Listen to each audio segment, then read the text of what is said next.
So when we're looking at the last year, we're now finally seeing the effects of the Watkins and Ackley ruling. Um, what, I guess, just to start broadly speaking, I mean, what common issues are you seeing, for victims on this side of the issue? Well, the first thing that we're seeing is that a lot of victims aren't even aware that this was an issue. Either they didn't know that the decision in their case was not unanimous, they haven't kept up with the changes in the law, and why would they? Most people just go on with their lives. So people first are surprised that this is an issue, and then they're finding out that these cases are coming back. And what we tell victims when they go to court is that we have truth in sentencing, that the sentence that an offender gets is the sentence that they will serve. And now they're finding out that that's not the case. These cases are coming back, not because that there was an appealable issue in the case itself, but that there was a flaw in the decision of the jury. Mm-hmm. And it can be very shocking for victims who aren't expecting this.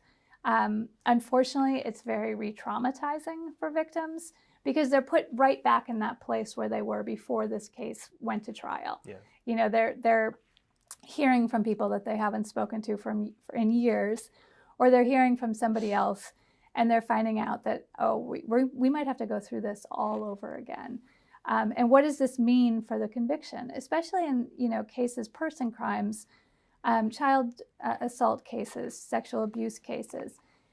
They're, for victims who got a conviction, who felt like they obtained some type of justice, are they now saying that didn't happen to me, that I don't have justice, that this was not a trauma? And so it's really, really difficult for victims. And we're asking them to go through this process all over again, the worst moment of their life again.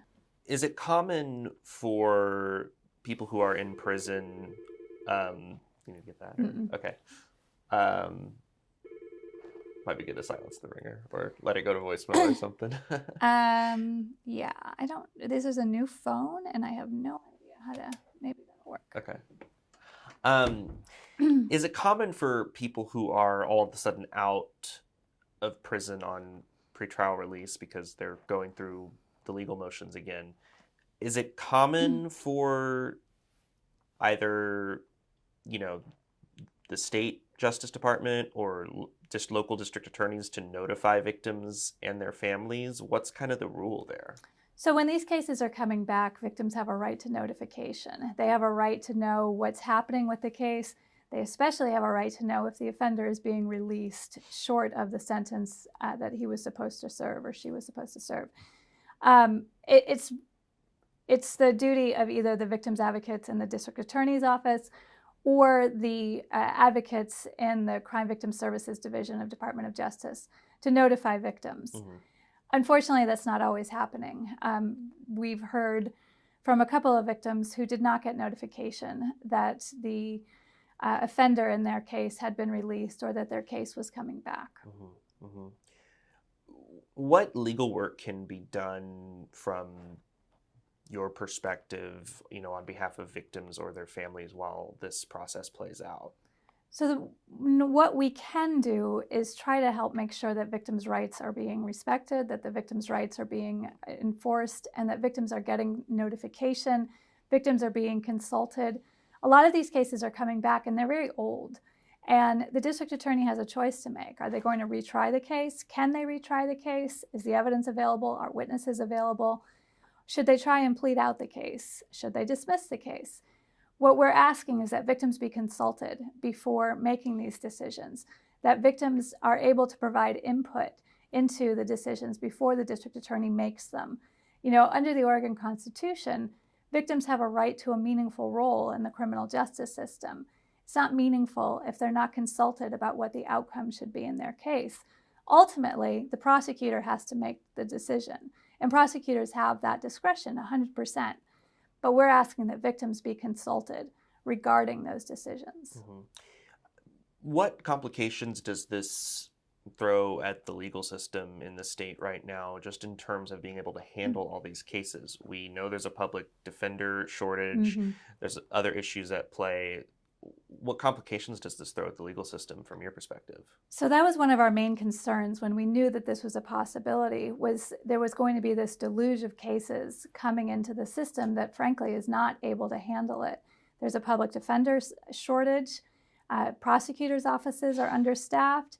There's a victim advocate shortage. There's just not the resources there to try these cases.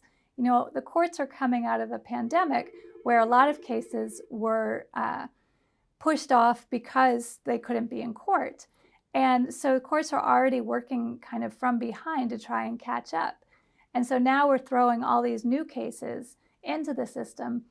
And unfortunately, the resources aren't there. You know, back in 2021, there was some effort to get a legislative action going regarding these cases to have it be retroactive.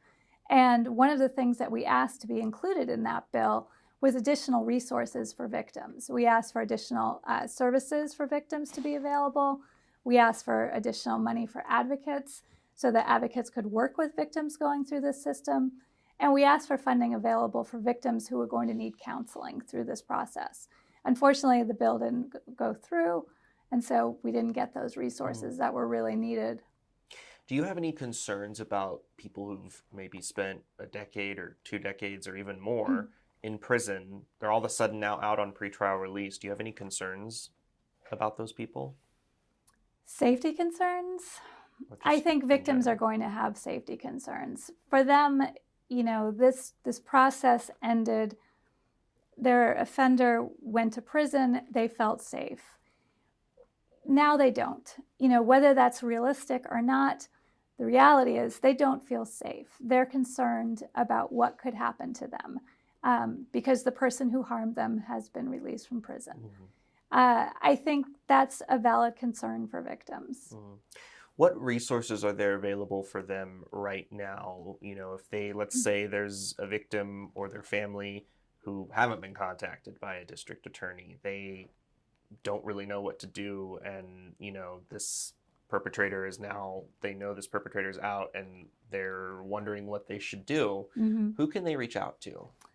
They need to reach out to the district attorney who tried their case. The district attorney's office should have victim advocates assigned to these cases. They can reach out to an attorney to get assistance. They can reach out to the Crime Victim Services Division of Department of Justice for resources. There's resources available, but they have to know about them. Yeah. Any other questions? Okay. Anything else you think we missed? No, I think that covers it. I Sure. appreciate it. Yeah, I hope that was helpful. Yeah, no, absolutely.